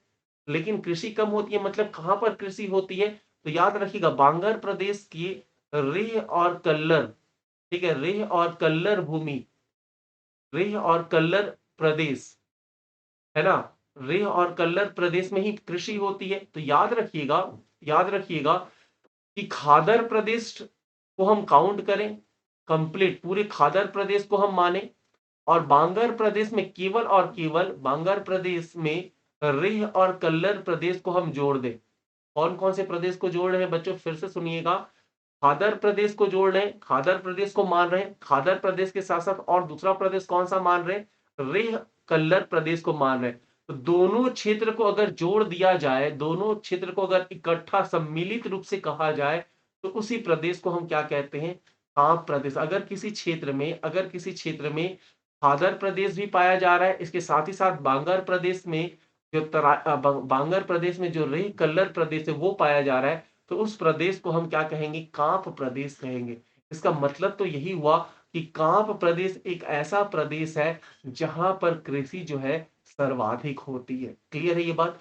तो बच्चों जल्दी से मुझे मैसेज करके कमेंट करके जरूर बताइए कि क्या आपको उत्तर भारत के मैदान के प्रकार के बारे में समझ में आया या नहीं। ठीक है, क्योंकि हमने यहाँ पर उत्तर भारत के मैदान के प्रकार को समझ लिया, भावर प्रदेश भी पढ़ा, तराई प्रदेश भी पढ़ा, ठीक है, बांगर प्रदेश भी पढ़ा, और इसके साथ ही साथ खादर प्रदेश के बारे में भी अच्छे से हमने समझ लिया है। ठीक है, अंततः इस डायग्राम से ही हमने जो है उत्तर भारत के मैदान के प्रकार को अच्छे से समझ लिया। ठीक है, इसलिए मैंने बताया था कि ये डायग्राम इतना इंपॉर्टेंट है कि आपको एक टॉपिक जो है क्लियर करने में काफी सहयोग करेगा, है ना। इसके बाद अगर हम बात करें बच्चों, तो याद रखिएगा प्रादेशिक विस्तार, है ना। तो उत्तर भारत के मैदान का जो प्रादेशिक विस्तार है, ये लास्ट टॉपिक है उत्तर भारत के मैदान का। ठीक है, तो उत्तर भारत के मैदान का जो विस्तार है वो याद रखिएगा चार भागों में इसे बांटा गया है। राजस्थान का मैदान, पंजाब हरियाणा का मैदान, गंगा का मैदान और ब्रह्मपुत्र का मैदान। चार अलग अलग भागों में इसे विभाजित किया गया है, चार अलग अलग भागों में इसे जो है माना गया है। ठीक है, तो हम एक एक करके पढ़ने वाले हैं। सबसे पहले हम क्या पढ़ने वाले हैं? राजस्थान का मैदान, है ना। तो सबसे पहले हम स्टार्ट करते हैं राजस्थान का मैदान। बहुत आसान है, अब तो बहुत आसान है। अगर अगर राजस्थान के मैदान के बारे में अगर चर्चा करें, ठीक है, उसके विस्तार के बारे में अगर हम देखें, तो याद रखिएगा 1.75 लाख वर्ग किलोमीटर, है ना। 1.75 लाख वर्ग किलोमीटर में राजस्थान का मैदान का विस्तार है। ठीक है, 1.75 लाख वर्ग किलोमीटर में राजस्थान के मैदान का विस्तार सबसे पहले याद रखिएगा। अच्छा, एक बात पहले से ही बता दूं कि ये जो चार अलग अलग भागों में हमने विभाजित किया उत्तर प्रदेश उत्तर भारत के मैदान का, उसमें राजस्थान का मैदान और पंजाब हरियाणा का मैदान, इन दोनों का क्षेत्रफल जो है एक समान है। देखिए, राजस्थान का मैदान का भी क्षेत्रफल कितना है? 1.75 लाख वर्ग किलोमीटर। और जब हम पंजाब हरियाणा का मैदान पढ़ेंगे, तो यहां पर भी आप देख सकते हैं कि पंजाब हरियाणा के मैदान का भी क्षेत्रफल क्या है? 1.75 लाख वर्ग किलोमीटर है। तो याद रखिएगा, दो भाग या दो हम कहे प्रादेशिक विस्तार का जो है क्षेत्रफल एक समान है। ठीक है, राजस्थान के मैदान का जो विस्तार है, उसका पश्चिमी क्षेत्र याद रखिएगा, पश्चिमी बाउंड्री जो है इंडिया पाकिस्तान की सीमा रेखा से लेकर के, अगर आपके पास एटलस है या नहीं भी है, तो सेशन कंप्लीट होने के बाद केवल केवल आप डायग्राम देख सकते हैं, जिससे और भी बहुत अच्छे से आपको। अच्छा, मैं ही आपको दिखा देता हूँ। कोशिश करता हूँ कि यहाँ पर कोई डायग्राम आपके सामने मैं ले आऊं। ठीक है, हाँ, यस, इस डायग्राम को देखिएगा, है ना। पहले थोड़ा सा इरेज कर देता हूं, जिससे आपको यहाँ पर बहुत आसानी से दिखाई दे सके, है ना। ये देखिए, है ना। अब याद रखिएगा, हम पढ़ रहे हैं राजस्थान का मैदान। बहुत ध्यान से देखिएगा, डायग्राम से मैं यहाँ पर आपको समझा रहा हूं। तो राजस्थान का जो मैदान का जो पश्चिमी क्षेत्र है, ये वाला जो भाग है, ये कौन सा भाग है? इंडिया पाकिस्तान बॉर्डर है। ठीक है, इंडिया पाकिस्तान बॉर्डर है ना। इंडिया पाकिस्तान बॉर्डर से लेकर के अरावली श्रेणी तक, याद रखिएगा, अरावली श्रेणी तक ये वाला जो क्षेत्र है, इसी क्षेत्र को हम कहते हैं बच्चों राजस्थान का मैदान। क्या कहते हैं बच्चों? राजस्थान का मैदान कहते हैं, है ना।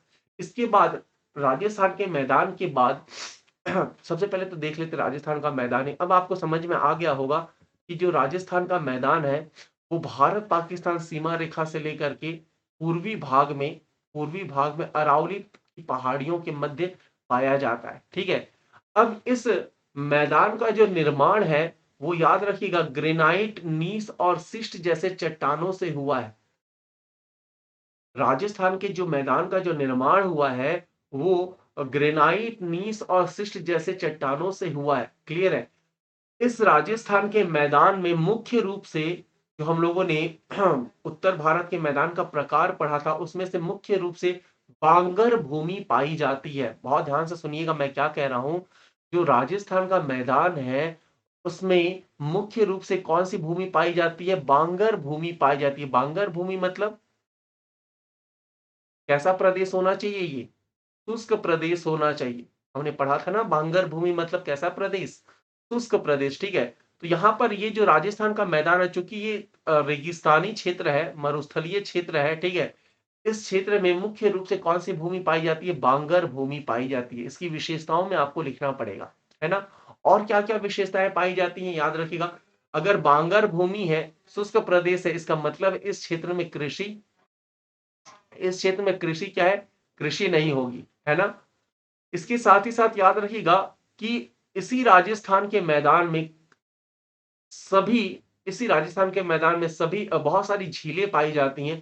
कौन कौन सी झीलें पाई जाती हैं? सांभर झील, डिडवाना झील, कुचामन झील या फिर डेंगन झील, है ना। ये सभी झीलें जो हैं, याद रखिएगा राजस्थान के मैदान में पाई जाने वाली झीलें हैं। इनमें ये सभी झीलें जो है खारे पानी की झीलें हैं, याद रखिएगा। ये सभी झीलें जो राजस्थान के मैदान में पाई जा रही है, वो कौन सी झीलें हैं? खारे पानी की झीलें हैं। क्लियर है। लेकिन इनमें भी सबसे बड़ी झील, भारत की जो है सबसे बड़ी खारे पानी की झील कौन सी है? सांभर झील है ना। भारत की सबसे बड़ी खारे पानी की झील कौन सी है? सांभर झील है। जो जयपुर जयपुर से 65 किलोमीटर पश्चिम में स्थित है। जयपुर से 65 किलोमीटर पश्चिम में स्थित है। तो राजस्थान के मैदान के बारे में आप कितनी विशेषताओं को लिखोगे एटलीस्ट? सबसे पहली विशेषता तो आप लिखोगे कि ये ग्रेनाइट नीश और शिस्ट जैसे चट्टानों से निर्मित है। दूसरी विशेषताओं के रूप में आप क्या लिख सकते हैं कि यहाँ पर बांगर भूमि या मरुस्थलीय क्षेत्र पाया जाता है। इसका मतलब है क्षेत्र जो है शुष्क होने की वजह से इन क्षेत्रों में कृषि नहीं होती है। तीसरी विशेषता के रूप में लिखेंगे कि इन क्षेत्रों में सांभर, डिडवाना, कुचामन और डेंगन जैसी झीलें पाई जाती हैं। ठीक है, जिसमें जिसमें सांभर झील जो है सबसे बड़ी खारी पानी की झील है। क्लियर है ये बात?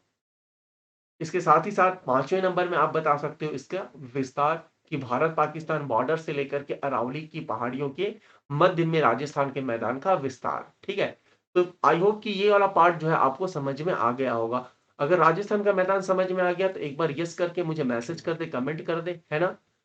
इसके बाद जो है बच्चों पंजाब हरियाणा का मैदान। ठीक है, पंजाब हरियाणा का मैदान अगर हम बात करें, याद रखिएगा, तो पंजाब हरियाणा के मैदान का अगर हम विस्तार देखें तो फिर से इस डायग्राम में आपको ध्यान देना होगा। ठीक है, फिर से इस डायग्राम की ओर आपको आना होगा। याद रखिएगा, राजस्थान का जो मैदान है ना, राजस्थान का जो मैदान है, सॉरी, पंजाब का जो मैदान है, उसका भी जो पश्चिमी विस्तार है, ये पश्चिमी विस्तार क्या है, इंडिया पाकिस्तान बॉर्डर से लेकर के, याद रखिएगा, उत्तर प्रदेश, है ना, उत्तर प्रदेश, याद रखिएगा, उत्तर प्रदेश नहीं ध्यान रखिएगा, इंडिया पाकिस्तान बॉर्डर से लेकर के यमुना नदी के मध्य में जो क्षेत्र आपको दिखाई देगा, ये पूरा का पूरा जो क्षेत्र है वो पंजाब हरियाणा के मैदान के अंतर्गत माना गया है। वही बातें मैंने यहाँ पर नोट्स के रूप में लिखा भी है, यहाँ पर नोट्स के रूप में लिखा भी है कि भारत पाकिस्तान के बॉर्डर लाइन से लेकर के यमुना नदी के मध्य वाले क्षेत्र को ही हम कहते हैं पंजाब हरियाणा का मैदान। ठीक है, इसी पंजाब हरियाणा के मैदान को याद रखिएगा, इसी पंजाब हरियाणा का मैदान जो है, इस प्रदेश में भी पंजाब हरियाणा के मैदान में भी याद रखिएगा कौन सा प्रदेश पाया जाता है, बांगर प्रदेश पाया जाता है। ठीक है, बांगर प्रदेश पाया जाता है। बांगर प्रदेश का मतलब है कि इस ये क्षेत्र जो है शुष्क क्षेत्र होगा। याद रखिएगा, ये क्षेत्र कैसा क्षेत्र होगा, शुष्क क्षेत्र होगा। बांगर प्रदेश का मतलब ही होता है कैसा क्षेत्र होता है, वो शुष्क क्षेत्र होता है। इसका मतलब है इस क्षेत्र में कृषि कृषि जो है नहीं होती है। हमने पढ़ा ना, कृषि जो है वो नहीं होती है ना। बांगर प्रदेश में कृषि नहीं होती, लेकिन बांगर प्रदेश में कृषि नहीं होती है ये तो आप जो है आदर्श रूप में कह सकते हैं। लेकिन हाँ, बांगर प्रदेश में वह क्षेत्र जहां पर नदियां बह रही हों, मतलब नदियों के किनारे वाले क्षेत्र में जहां पर जो है नमी पाई जाती है, जहां पर नमी पाई जाती है, याद रखिएगा उन क्षेत्रों में कृषि जो है, उन क्षेत्रों में जो कृषि है वो क्या हुआ कृषि जो है वो संभव हो पाया है, संभव हो पाएगा, है ना। हमने पढ़ा है ना कि बांगर प्रदेश में नदियों के किनारे वाले क्षेत्र में कृषि होती है, जिसे हमने क्या कहा था, जिसे हमने रेह और कल्लर भूमि कहा था, रेह और कल्लर भूमि कहा था। तो याद रखिएगा, पंजाब और हरियाणा के मैदान में रेह कल्लर भूमि को ही कहा जाता है बच्चों बेट प्रदेश। फिर से सुन लीजिएगा, पंजाब हरियाणा के मैदान में रेह कल्लर भूमि को ही कहा जाता है बेट प्रदेश। ये छोटे छोटे प्रदेश है, कंफ्यूज ना हो करके, अगर क्लियर अगर आपको होगा तो बहुत अच्छा रहेगा। ठीक है, क्योंकि अगर इस एरिया से अगर प्रश्न बनेंगे तो इसी टाइप से बनेंगे, है ना।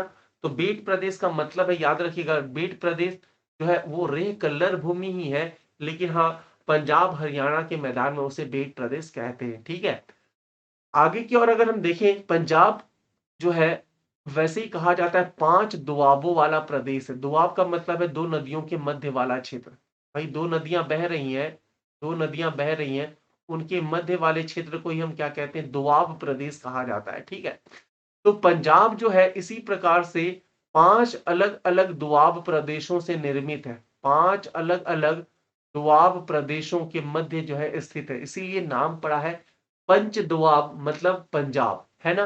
कौन कौन से दुआब प्रदेश है, तो अलग अलग पांच दुआब प्रदेश है, नाम याद रखिएगा। सबसे उत्तर में सिंध सागर, सिंध सागर दोआब प्रदेश, चेज चेज दोआब प्रदेश, है ना, रचना दोआब प्रदेश, नाम है दोआब प्रदेशों का, बरी दोआब प्रदेश और बिष्ट दोआब प्रदेश, है ना। 5 अलग-अलग दोआब प्रदेश पाया जाता है। दोआब मतलब मैंने पहले ही बताया कि 2 नदियों के मध्य का क्षेत्र। तो 5 अलग-अलग दोआब क्षेत्र है, इसका मतलब है यहाँ पर अलग-अलग नदियों का प्रवाह है ना। सिंध सागर जो दोआब प्रदेश है, उसमें 2 नदियां कौन-कौन सी है? सिंध नदी और झेलम नदी, है ना। सिंधु नदी और झेलम नदी के मध्य वाले दोआब क्षेत्र को ही सिंध सागर दोआब क्षेत्र कहते हैं। चेनाब नदी और झेलम नदी के मध्य वाले दोआब क्षेत्र को ही हम क्या कहते हैं? चीज दोआब प्रदेश कहते हैं। रावी और चेनाब नदी के मध्य वाले दोआब प्रदेश को ही हम क्या कहते हैं? रचना दोआब प्रदेश कहते हैं। वैसे ही व्यास और रावी नदी के मध्य वाले दोआब प्रदेश को ही हम बरी दोआब प्रदेश कहते हैं, और व्यास और सतलज नदी के मध्य वाले दोआब प्रदेश को ही हम बीस्ट दोआब प्रदेश कहते हैं, है ना। तो पंजाब हरियाणा का मैदान याद रखिएगा 5 दोआब प्रदेश है। अब जो बच्चे स्मार्ट माइंड वाले होंगे अब यहां पर बता सकते हैं कि चूंकि पंजाब जो है, मैंने बताया कि पंजाब जो है उसमें बांगर प्रदेश पाया जाता है ना। बांगर प्रदेश होने के बावजूद भी यहां पर आप देख सकते हो 5 दोआब क्षेत्र हैं। मतलब यहां पर अधिकतर नदियां प्रवाहित हो रही है, अधिकतर नदियां प्रवाहित हो रही है, जिसकी वजह से अधिकतर नदियों के किनारे वाले भाग में नमी पाई जाएगी जहां पर कृषि संभव होगा। तो इसका मतलब है इस पंजाब में रेह कल्लर भूमि रेह कलर भूमि का जो क्षेत्रफल है वो सर्वाधिक रूप से देखने को मिलता है। रेह कलर भूमि का जो क्षेत्रफल है वो सर्वाधिक रूप से देखने को मिलता है। क्लियर है ये बात? तो ये पंजाब दोआब क्षेत्र के बारे में आपने देखा, ठीक है। मतलब पंजाब हरियाणा का मैदान आपने देख लिया। इसके बाद याद रखिएगा गंगा का मैदान, सबसे गंगा का मैदान जो है उत्तर प्रदेश से लेकर के, ठीक है, उत्तर प्रदेश से लेकर के पूर्व में पश्चिम बंगाल के मध्य जो है गंगा का मैदान पाया जाता है। सबसे बड़े क्षेत्रफल में 3.75 लाख वर्ग किलोमीटर में याद रखिएगा गंगा का मैदान का विस्तार है, ठीक है। 3.75 लाख वर्ग किलोमीटर में गंगा का मैदान का विस्तार है। क्लियर है ये बात? अब इसी गंगा का मैदान में बांगर प्रदेश भी पाया जाता है, इसी गंगा का मैदान में खादर प्रदेश भी पाया जाता है, ठीक है। क्योंकि बहुत बड़े भाग में गंगा के मैदान का विस्तार है, इसलिए गंगा के मैदान को याद रखिएगा 3 भागों में विभाजित करते हैं। पश्चिमी गंगा का मैदान, या इसे हम ऊपरी गंगा का मैदान भी कहते हैं, मध्य गंगा का मैदान और पूर्वी गंगा का मैदान। 3 अलग अलग भागों में इसे हम विभाजित करते हैं। याद रखिएगा जो पश्चिमी गंगा का मैदान है वो अ, उसका अधिकतर भाग जो है वो पश्चिमी यूपी, अगर वेस्टर्न यूपी की अगर हम बात करें बच्चों ध्यान रखिएगा, तो वेस्टर्न यूपी पश्चिमी यूपी जो है मुख्य रूप से उसे हम पश्चिमी गंगा का मैदान के अंतर्गत मानते हैं, ठीक है। जिसमें पूर्ण रूप से बांगर प्रदेश पाया जाता है। याद रखिएगा बांगर प्रदेश पाया जाता है, इसका मतलब है इस प्रदेश में कृषि नहीं होती है, इस प्रदेश में कृषि नहीं होती है, ठीक है। लेकिन वहीं मध्य गंगा का मैदान याद रखिएगा, मध्य गंगा का मैदान जो है उसे हम मध्य गंगा का मैदान मतलब याद रखिएगा ईस्टर्न यूपी, मतलब पूर्वी यूपी, है ना। पश्चिमी यूपी हमने मान लिया पश्चिमी गंगा का मैदान, लेकिन मध्य गंगा का मैदान के अंतर्गत हम मानेंगे पूर्वी, मतलब ईस्टर्न यूपी वाला जो पार्ट है वो मध्य गंगा के मैदान के अंतर्गत आता है। याद रखिएगा इसकी विशेषता ये है कि मध्य गंगा के मैदान में जो नदियां प्रवाहित होती हैं वो हमेशा ही उनका वाटर प्रेशर इतना अधिक होता है कि वो अपने मार्ग में हमेशा ही परिवर्तन करती हैं। हमेशा ही नदियां जो है अपने मार्ग में परिवर्तन करती हैं, जिसकी वजह से इन क्षेत्रों में अपर्दन सर्वाधिक मात्रा में होता है, ठीक है। भाई नदियों का वाटर प्रेशर अगर अधिक होगा तो नदियां क्या करेंगी? अपर्दन सर्वाधिक मात्रा में करेंगी, जिसकी वजह से निम्न भूमि के रूप में कन्वर्ट होगा। और निम्न भूमि का मतलब है कि याद रखिएगा खादर प्रदेश,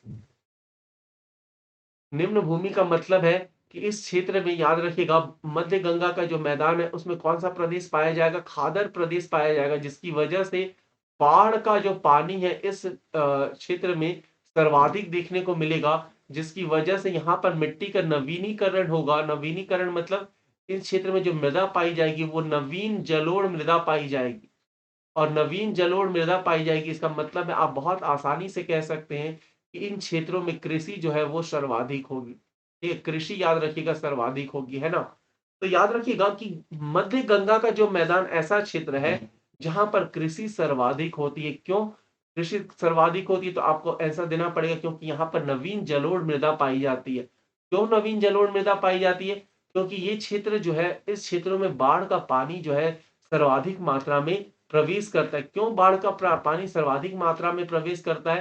क्योंकि ये जो क्षेत्र है खादर प्रदेश होने की वजह से निचला क्षेत्र है, निम्न भूमि है। क्लियर है? तो मध्य गंगा के मैदान का विशेषता के रूप में आप ये सब बातें लिख सकते हैं। वहीं बच्चों पूर्वी गंगा के मैदान के बारे में अगर हम बात करें तो याद रखिएगा पूर्वी गंगा का मैदान जो है मुख्य रूप से ये जो आपका पश्चिम बंगाल वाला एरिया है। मध्य गंगा के मैदान में पूर्वी यूपी भी आता है, इसके साथ ही साथ बिहार वाला जो क्षेत्र है, बिहार वाला जो क्षेत्र है ये भी काउंट किया जाता है ना। वहीं पूर्वी गंगा का जो मैदान है याद रखिएगा उसके अंतर्गत पश्चिम बंगाल आता है। और पश्चिम बंगाल के साथ ही साथ यहाँ पर देखिए डायरेक्टली मैंने लिख दिया है कि ये क्षेत्र पूर्वी गंगा का मैदान जो है वो कैसा प्रदेश है? कांप प्रदेश है। कांप प्रदेश का मतलब है, मैंने यहाँ पर बता दिया था जब कांप प्रदेश हम पढ़ रहे थे वहां पर मैंने बताया था कि कांप प्रदेश का मतलब है कि कृषि सर्वाधिक होगी, है ना? कांप प्रदेश का मतलब हमने क्या पढ़ा था कि कृषि सर्वाधिक होगी। इसका मतलब है याद रखिएगा पूर्वी गंगा का जो मैदान है उसमें रेह कल्लर भूमि भी है, रेह कल्लर भूमि भी है और इसके साथ ही साथ खादर प्रदेश भी पाया जाता है। तो ये क्षेत्र पूर्वी गंगा का मैदान वाला जो क्षेत्र है उस क्षेत्र में भी याद रखिएगा कृषि, उस क्षेत्र में भी याद रखिएगा कृषि जो है वो सर्वाधिक होगी। ठीक है, कृषि जो है सर्वाधिक होगी। तो ये ये जो है पूर्वी गंगा के मैदान के विस्तार के अंतर्गत हम पढ़ेंगे। क्लियर है ये बात? तो गंगा के मैदान का जो क्षेत्रफल है वो सबसे अधिक है, सबसे बड़ा है, जिसकी वजह से हम गंगा के मैदान को तीन अलग अलग भागों में विभाजित करके पढ़ते हैं। पश्चिमी गंगा का मैदान, मध्य गंगा का मैदान और पूर्वी गंगा का मैदान। क्लियर है ये बात? अब अंततः अंततः जो है ब्रह्मपुत्र या असम का मैदान हम मानते हैं, पढ़ते हैं। ठीक है, ये बहुत सबसे छोटा जो है मैदान है, सबसे छोटा भाग है। इसका विस्तार अगर हम बात करें याद रखिएगा तो मेघालय के पठार से लेकर के मेघालय के पठार से लेकर के हिमालय के क्षेत्र, मेघालय के पठार ब्रह्मपुत्र का जो मैदान है उसका जो पश्चिमी भाग है, पश्चिमी विस्तार है वो मेघालय के पठार तक है। और पूर्व में अगर हम जाएं तो हिमालय के मध्य वाला जो क्षेत्र है वो ब्रह्मपुत्र का मैदान है। ठीक है, अब ये ब्रह्मपुत्र का मैदान में जो मुख्य रूप से जो नदियां प्रवाहित, जो नदी प्रवाहित होती है वो कौन सी नदी है? ब्रह्मपुत्र नदी है। ब्रह्मपुत्र नदी एक ऐसी नदी है जिसका वर्ष भर याद रखिएगा वर्ष भर वाटर प्रेशर अधिक रहता है। ब्रह्मपुत्र नदी की एक विशेषता है कि इसका वर्ष भर वाटर प्रेशर अधिक रहता है और वाटर प्रेशर अधिक होने के साथ ही साथ इस नदी का वाटर लेवल भी वर्ष भर अधिक होता है, जिसकी वजह से ये नदी अपर्दन सर्वाधिक मात्रा में करती है। और यही रीजन है कि अपर्दन सर्वाधिक मात्रा में करती है, जिसकी वजह से जिस क्षेत्र में ये नदी बह रही है वो क्षेत्र जो है ध्यान रखिएगा धंसा हुआ क्षेत्र या ध्यान रखिएगा दलदली क्षेत्र के रूप में कन्वर्ट हो जाता है। ठीक है, दलदली क्षेत्र के रूप में कन्वर्ट हो जाता है, इसलिए इस क्षेत्र में सघन वन पाए जाते हैं। कृषि तो नहीं होती है लेकिन हाँ सघन वन पाए जाते हैं। इसके साथ ही साथ इस क्षेत्र में जैव विविधता, सुंदरवन डेल्टा भी इसी क्षेत्र में देखने को मिलेगा। मतलब ये क्षेत्र जो है जैव विविधता वाला भी क्षेत्र बन जाता है। वहीं पर याद रखिएगा ब्रह्मपुत्र नदी के द्वारा ही, ब्रह्मपुत्र नदी के द्वारा ही ध्यान रखिएगा, क्योंकि अपर्दन सर्वाधिक मात्रा में करेंगी इसका मतलब है अवसाद भी सर्वाधिक मात्रा में इन नदियों में पाए जाएंगे। अपर्दन सर्वाधिक मात्रा में करेंगी इसका मतलब है अवसाद भी इस नदी में सर्वाधिक होंगे। इतनी अवसादों को नदियां क्या करती हैं? किसी ना किसी क्षेत्र में डिपॉजिट करते जाती है, निक्षेपित करते जाती है। निक्षेपण करते रहने की वजह से ही वो क्षेत्र जो है वो उच्च भूमि के रूप में कन्वर्ट हो जाता है। मान लीजिए यहाँ से नदियां प्रवाहित हो रही हैं और इस क्षेत्र में अवसाद को जमा चुकी हैं, अवसादों का निक्षेपण कर चुकी है। अब अगर इस क्षेत्र में अवसादों के निक्षेपण करने की वजह से ये क्षेत्र जो है ऊंचाई वाला क्षेत्र बन जाता है, जिसके बाद क्या करती है नदियां जो है इस ऊंचाई वाले क्षेत्र के किनारे-किनारे से होकर के बहने लगती हैं, किनारे-किनारे से होकर के बहने लगती हैं और जब ये अवसाद ये ऊँचाई वाला क्षेत्र समाप्त हो जाता है, फिर से ये नदियाँ मिल कर के आगे की ओर बढ़ जाती है। तो इस प्रकार का जो ऊँचाई वाला क्षेत्र है, इसी को हम कहते हैं बच्चों, क्योंकि इसके किनारे-किनारे नदियाँ बह रही हैं, इसलिए हम क्या कहते हैं, इसे हम कहते हैं नदी द्वीप, है ना? तो याद रखिएगा असम में विश्व की सबसे बड़ी नदी द्वीप माजुली नदी द्वीप जो है, इसी नदी के द्वारा बनाया गया है, ठीक है?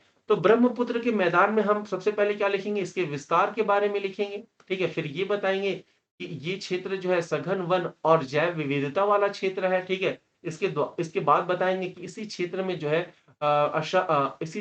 जो है ब्रह्मपुत्र नदी जो है वो सबसे बड़ी नदी द्वीप का निर्माण करती है, मानजुली नदी द्वीप का निर्माण करती है, ठीक है? तो बच्चों ये था आपका उत्तर भारत के मैदान का हम लोगों ने क्या-क्या देख लिया, निर्माण देख लिया, ठीक है? निर्माण देख लिया। फिर हम लोगों ने विस्तार देखा उत्तर भारत के मैदान का, विस्तार देखा। फिर हम लोगों ने प्रकार पढ़ा, बांगर, खादर, है ना? प्रकार पढ़ा और इसके साथ ही साथ हम लोगों ने प्रादेशिक विस्तार पढ़ लिया, ठीक है? प्रादेशिक विस्तार पढ़ लिया, क्लियर है ये बात? तो टोटल टोटल जो है उत्तर भारत का मैदान जो है, उसका सभी टॉपिक जो है एक सेशन के अंदर जो है आपका कंप्लीट होता है। बच्चों अगर वीडियो अच्छा लग रहा है, तो इसे लाइक ज़रूर कीजिएगा, याद रखिएगा लाइक ज़रूर कीजिएगा और अपने फ्रेंड्स के साथ जो है इसका शेयर ज़रूर कीजिएगा जिससे और भी बच्चे जो है इस वीडियो सेशन के साथ जुड़ करके वो अपनी तैयारी को अच्छा कर सके, ठीक है? याद रखिएगा नेक्स्ट जो वीडियो रहेगा बच्चों याद रखिएगा, वो रहेगा आपका पश्चिमी घाट और पूर्वी घाट, ठीक है? पश्चिमी घाट और याद रखिएगा पूर्वी घाट के बारे में हम पढ़ेंगे, क्लियर है? पश्चिमी घाट और पूर्वी घाट के बारे में पढ़ेंगे।